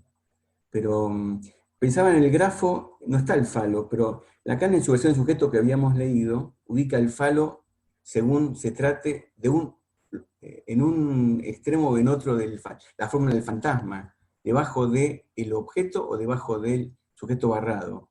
Así que podríamos también pensar que algo del falo está en la fórmula del fantasma mismo, velado. Quizás el carácter velado tenga importancia, que el falo aparezca velado. Respecto de los análisis, a mí me parece que sí es posible localizar lo que adquiere una función fálica. Por ejemplo, cuando Lacan analiza en este seminario El sueño de la bella carnicera, que ya lo había analizado en el seminario 5 también, o en esa dirección de la cura, ¿no? El caviar aparece como una metonimia, pero es un significante singular. Aparece adquiriendo una significación fálica en la medida que es un significante de la insatisfacción. O en el obsesivo uno podría decir, una vez un paciente dijo, la tengo por imposible. Esa mujer para él, por imposible era fálica. Digamos que el carácter de imposibilidad la felicizaba en ese punto, ¿no? Respecto a lo que Lacan está presentando acá, como modos neuróticos de arreglárselas con el abismo del deseo del otro. Pero la insatisfacción, eso tiene significantes, cuando dice ella quiere y no quiere, el caviar, ese quiere y no quiere es tenerlo y no tenerlo, serlo y no serlo. Esta dialéctica del ser y del tener, si es, no lo tiene, si lo es, bueno, así. Después en la clase siguiente dice, la mujer lo tiene y lo es en el inconsciente, al mismo tiempo en el inconsciente. Yo creo que decir en el inconsciente, recordar eso es como lo que decía alguna vez Aida, cuando recordaba que el sujeto del que se trata es el sujeto dividido. Estamos hablando de, bueno, cómo lo que sucede en lo inconsciente, sin embargo, es lo que se dice en la superficie del discurso. Porque eso se dice. Y se dice en significantes de la metonimia y de metáfora. Por ejemplo, en el Pegan a un niño, Lacan dice que el segundo tiempo, el sujeto es la metáfora del primero. ¿No? ¿Ustedes se acuerdan? Porque lo sustituye en el cambio de sentido que tiene el ser pegado. Porque ahí sí aparece el sujeto siendo pegado por el padre en la reconstrucción que hace Freud, que para Lacan también es fundamental, ¿no? porque el fantasma fundamental, lo fundamental es el tiempo reconstruido. Por eso Freud dice que es un fantasma de apariencia sádica, pero de significación masoquista. Y ese masoquismo lo da el fantasma inconsciente, el soy pegado por mi padre. Y me parece que el masoquismo, eso Lacan lo va a retomar después, intenta restituirle al otro el ser perdido, ¿no? Hay algo del ser ahí, del ser de goce, que reaparece en la reintegración masoquista, como ilusión, ¿no? Como tentativa. Bueno, eso, no sé. Eso. ¿Puedo hacer un comentario? Sí. Sí, sí. Dale. Digamos que eso que no aparece, ese significante que no aparece, podríamos decir en nuestros términos que aparece reprimido, ¿no? En ese sentido es lo que el otro no podría abarcar y es propio del sujeto. Por eso, digamos, en la metonimia, en la metáfora, o en el síntoma, por ejemplo, ¿no? En el fantasma, en el síntoma, en el sueño, ¿no? Eso que nosotros podemos ubicar en la otra escena, pero que digamos, en la escucha cotidiana no se registra, se puede registrar en transferencia, en un análisis, ¿no? Por eso es deseo y su interpretación, ¿no? Pero justamente en esa interpretación pasaremos por, pienso, este significante que no aparece para el otro, salvo que interpretemos, salvo que se devele en la clínica, ¿no? Silvina. Acá estoy. Dale. Bueno, voy a tratar de responder algunas preguntas que surgieron, que me hicieron. Varias cuestiones. Bueno, tengo acá anotado, en cuanto a Hilda, con el contexto me refería a que la constante va a tener que ver con el carácter significante en este tiempo de Lacan respecto del falo, pero que después el contexto lo determina, por un lado, las leyes del lenguaje, al que siempre está referido, por eso el carácter significante, pero además, ¿qué es lo que está trabajando? En esta pregunta, ¿no? que se hace Lacan, ¿dónde está el falo?, que la hace en la última página de La risa de los dioses, pregunta así, ¿dónde está el falo?, y está referida al sueño del paciente. Lo que responde Lacan es que hay afánisis, dice, del objeto. Lo que se escamotea es el objeto, a saber, el falo, y lo ubica, para que, digo, ¿no?, en relación a esto que nombraba Rubinstein, en relación a cómo ubicarlo en los análisis, en el texto de un análisis, decía Lacan respecto de ese sueño, que el falo quedaba ubicado en el anillo que se escamoteaba, que aparece en el sueño, y en la mujer, que aparece así como un detalle nimio en el sueño que no hace nada, digamos, en ella el falo queda a resguardo, dice Lacan. Con respecto al sufrimiento, no, ahí puede ser que o lo dije mal o se entendió mal, porque ahí lo que estaba hablando era de los modos, cuando hablábamos del Hilfsoflichkeit, el sin recursos, del sujeto frente al deseo del otro, que Lacan va planteando a lo largo de la clase. Yo les recuerdo que gran parte de la clase la trabajamos en el encuentro anterior, por eso no lo retomé, porque si no nunca iba a terminar de comentar la clase. Pero son los modos y los recursos a los que se aferra el sujeto ante la angustia de ser chupado, como decía Claudio, por el deseo del otro. No un sufrimiento en relación a lo inconsciente, sino a ser chupado por el otro, a esa angustia. La otra cuestión, Claudio, esto que vos nombrabas respecto o te preguntabas, Rodríguez Ponte, en el seminario de la significación del falo, aclara justamente que para Lacan esta identificación con el falo a nivel inconsciente es sin sexo, así aun cuando dice el hombre, lo está diciendo, dice que al igual que para Freud, ser hombre o ser mujer va a ser un punto de llegada.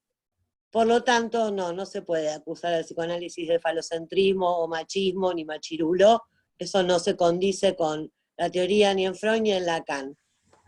Y respecto de la función, Rodríguez Ponte, bueno, con una precisión realmente admirable, dice que la significación del falo como escrito es un texto bisagra entre el seminario 5 y el seminario 6,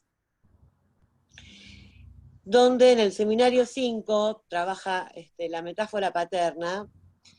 De hecho, bueno, yo lo cuento como detalle porque a mí me gustó, no sé si les interesa o no, pero dice que hay dos clases a las que Lacan le puso el título, cuando sabemos que siempre los títulos de las clases los pone Miller.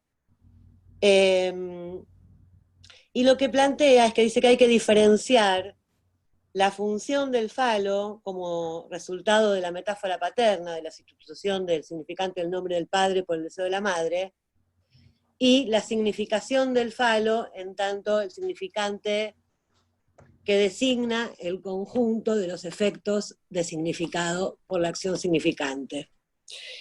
Creo que, no sé si me estoy olvidando de algo, pero respecto de lo que nombraba Trini, bueno, me parece que lo explicó muy claro Rubinstein, donde queda el sujeto en relación al se pega, que es este C, que es el C de la pulsión también, ¿no? En el sentido, la gramática acéfala de la pulsión. También, o sea, yo creo que sí, que tiene mucho que ver con lo pulsional. De hecho, yo no sé si alguien reparó, pero en este texto, que Lacan no lo retoma en esa clase, quizás lo retoma en otro momento, tampoco lo retoma en la clase siguiente. Él dice en un momento, bueno, el sujeto recurre en determinados momentos al fantasma, pero, ¿no? Dice algo así como, como todos sabemos, lo que determina su mundo tiene que ver con una pulsión reprimida. Y de esto vamos a tratar de dar cuenta, dice Lacan, y ahí pasa a hablar de las neurosis, ¿no? De cómo se presenta en la histeria, en la fobia, en la neurosis obsesiva, la articulación y qué funciona como modo en relación a esta distancia con el deseo del otro. Pero bueno, el se pega me parece que lo explicó más claro de lo que lo podría explicar yo recién Rubinstein. Daniel, ¿vos querías comentar algo?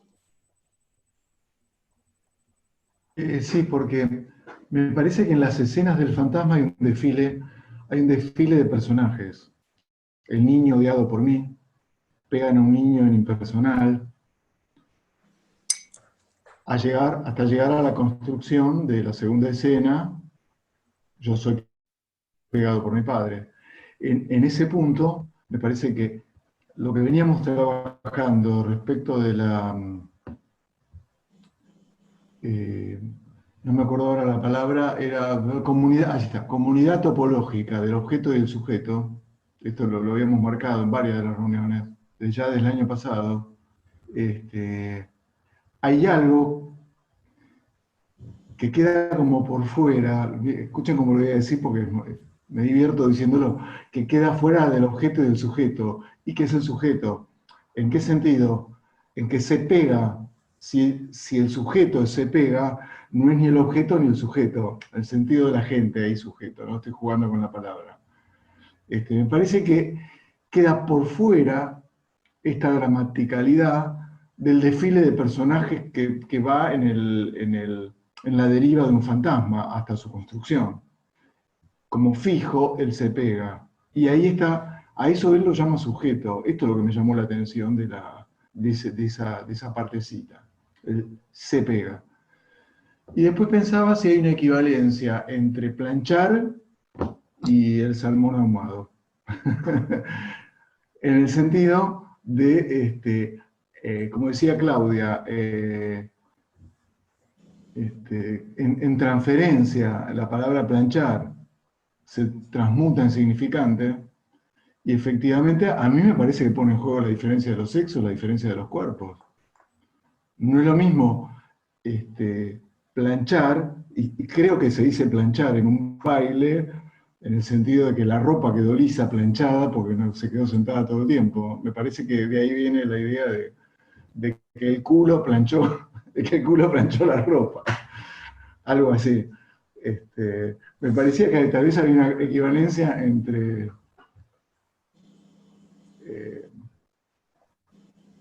el planchar y lo que Claudio proponía como, bueno, el salmón ahumado, el caviar.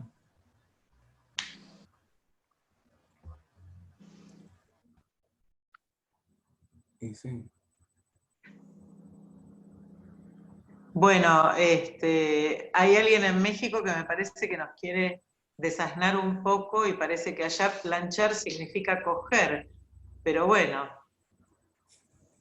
No. La pasan mejor en México, me parece. Claro. Tendríamos que ir para ver cómo es la cosa. Respecto, me asigno la palabra, respecto de dónde está el falo en el grafo, yo antes me ausenté de la imagen para ir a buscar dentro de los textos por dónde andaba, porque recordaba que en un lugar, en el seminario 5, me lo hizo recordar Claudia al mencionar la Bella Carnicera, porque es en la clase del 30 de abril del 58, que es El sueño de la Bella Carnicera, titulado en la versión de Paidós. Ahí Lacan hace bastante detalle respecto de en dónde empieza a aparecer el falo en el grafo, más que dibujado, digamos, lo interesante es esto, ¿no? No es que aparece en su escritura, sino que aparecen sus efectos en la escritura de los matemas, que empiezan a estar barrados el sujeto, en el caso de la fórmula de la pulsión, y sobre todo el significante de una falta en el otro está barrado. Es por la aparición de su función que aparece la barra, como decía Diego, que menciona Lush en el texto de los duelos. Si quieren después, fíjense en la versión de Paidós, a la altura de la página 375, ahí Lacan hace esta precisión, ¿no? Está bueno eso, che.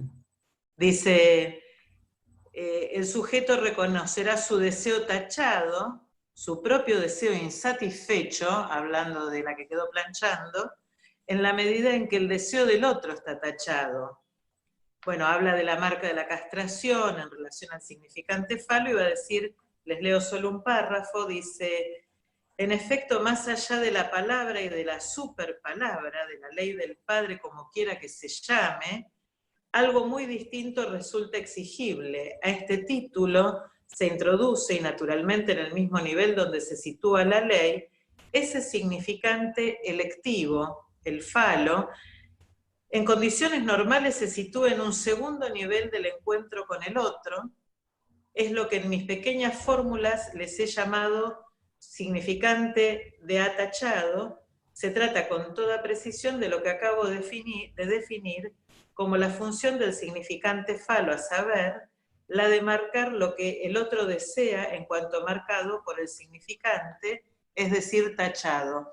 Lo que produce, digamos, sabemos que el falo está en el grafo en tanto empiezan a aparecer tachados el sujeto y el otro. Si no, nos quedaríamos sin esas tachaduras tomados por el otro, sin barrar del primer encuentro, digamos, en el primer piso del grafo, o del otro sin tachar en el ideal, ahí donde están las insignias. Bueno, ¿quién continúa? Ahora... Y a veces Lacan habla del sujeto barrado como sujeto castrado, así que verificaría eso de que la barra es es la barra fálico-castración, ¿no? Sí. Sería otro modo de decirlo. Igual lo que acá en la cita que vos tomás, Tamara, pareciera que se acercan demasiado el falo y el significante la falta en el otro. Y creo que Julio lo decía también. Después Lacan va a decir, hay que diferenciarlos, hay que separarlos. Hay una clase de la transferencia dedicada a el esfuerzo de Lacan de separar el falo del significante de la falta en el otro, y muchas veces se esfuerza por esa separación, se ve que se juntan, se confunden a él mismo, él los aproxima, creo que después él se esfuerza por separarlos. Ajá. Nada, eso está bien. Me acordé de un caso de mi primer paciente, quizás. Les cuento una cosa que está buena, cómo aparece el falo. El muchacho tenía un problema, les cuento porque está bueno el ejemplo. Tenía la idea de que de tanto masturbarse, y del modo en que se masturbaba, que era contra la almohada cabeza abajo, se le había doblado el pene. Entonces, como se le había doblado el pene, no podía invocarla, porque tenía el pene doblado. Eso le producía, por supuesto, mucho sufrimiento. Un día, en una sesión, dice, ¿por qué si se me pone todo el cuerpo, y tiene un fallido, erecto, en vez de decir recto, lo único que se me pone doblado es el pene?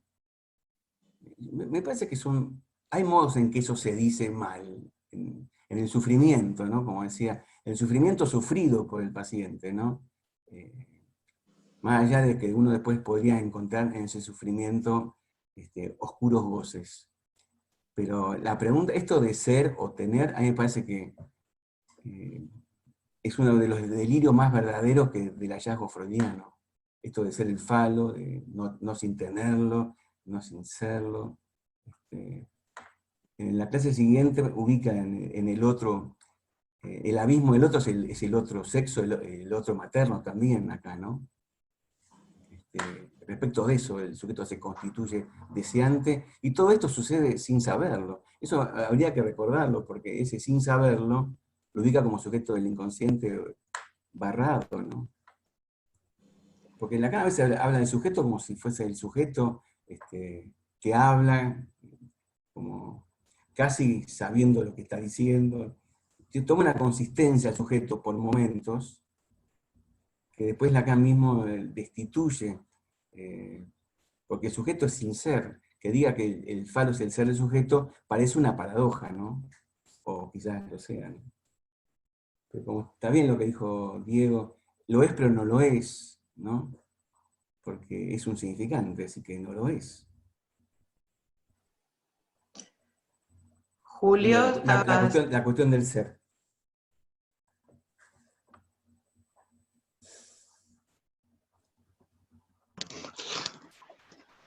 Hola, logré poner el micrófono. ¿Me escuchan? Sí, Julio, sí. Me parece que Lacan en el grafo quiere ubicar al falo en relación a lo que en el segundo piso está ubicado como fantasma y deseo. Sí. Y que rechaza ubicar al falo en relación al significante de la falta en el otro, porque prefiere ubicar al falo simbólico como absolutamente exterior a la cadena.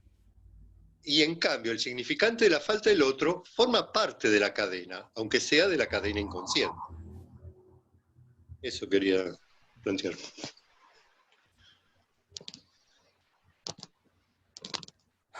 Bueno.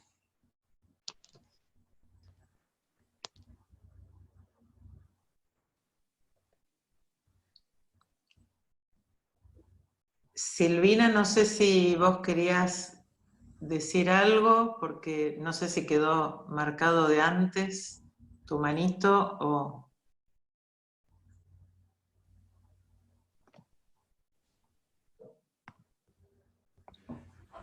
No, debe ser mi manito de antes. Ah, listo. Gracias, Tamara.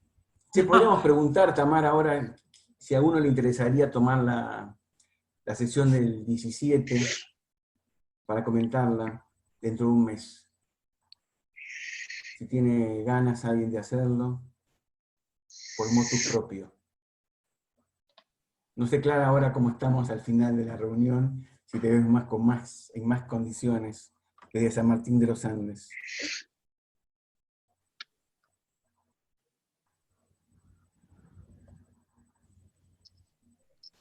No me animo porque no estuve en anteriores, entonces no puedo.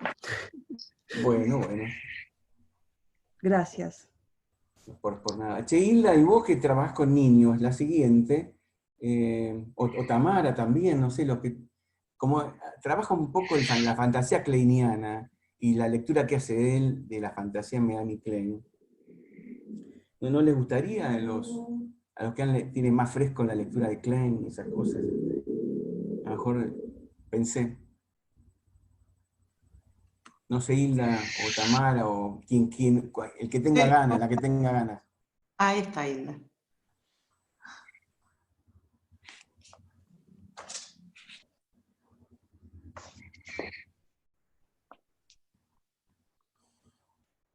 ¿Vos, Hilda, querrías tomarla? ¿La próxima? No sé si nos... O no escucha o está pensando. Son dos No posibilidades. sé. Porque Hilda, la ¿escuchás? veo... Hilda. No sé. Tenés el micrófono apagado, Hilda. ¿Puedes hacer algún gesto con los ojitos, Hilda, a ver si estás ahí? A ver. No está, me parece. Está, pero no está. Bueno, alguien.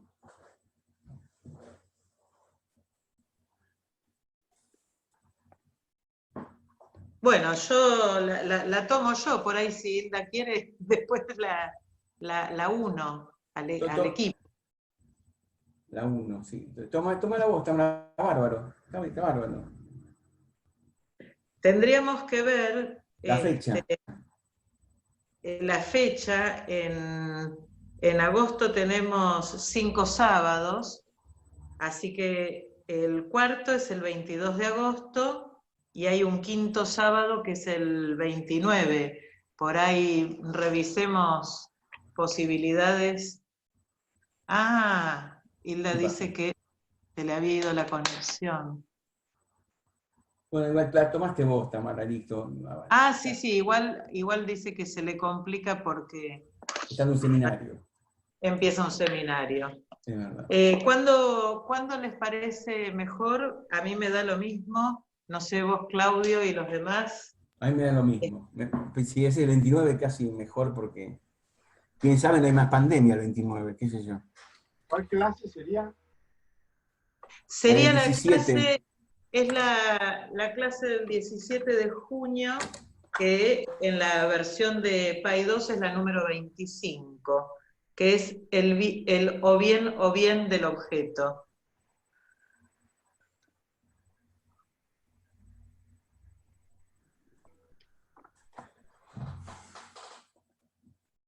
Después queda una clase más, una más, de esta zona del seminario, y después lo que podremos hacer, después de comentar esa última clase, yo pensé que es la de 24 de junio, hacer como una especie de mirada retrospectiva de estas clases que hicimos, de las que comentamos, a ver que hasta acá, qué podemos decir retroactivamente. No sé qué les parece. En vez de seguir sumando cosas, hacer una lectura retrospectiva desde el 13 de mayo, que fue la primera que leímos. No sé si todos la leyeron, pero comenzamos ahí con el seminario y hasta el 24 de junio, tomar ese conjunto como conjunto y a ver si podemos hacer como especie de lectura retroactiva, ¿no? No sé qué les parece la idea, pero bueno, acá me hace un gesto Alejandro, me hace un visto bueno, un ok.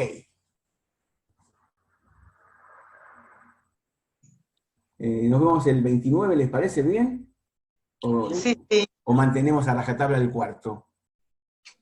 No, hagamos el 29, así tenemos como un... Porque queda como el último, el sábado de cada mes. Puede ser el criterio ese, el último sábado de cada mes. Bárbaro, ¿Les parece bien? bárbaro, sí, sí. Bien. Buenísimo. Bueno, Si nos Silvina, parece bien. muchísimas gracias estas 2 reuniones. Silvina, muy bueno tu comentario, un esfuerzo de lectura. ¿Se escucha? Muy bien. Muchas gracias.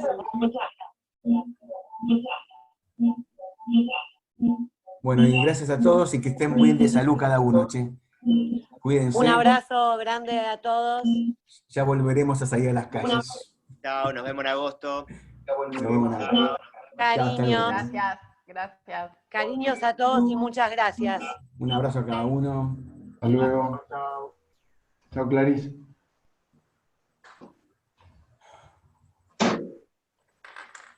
Chau Tamara, chau, no sé si está Adri, pero...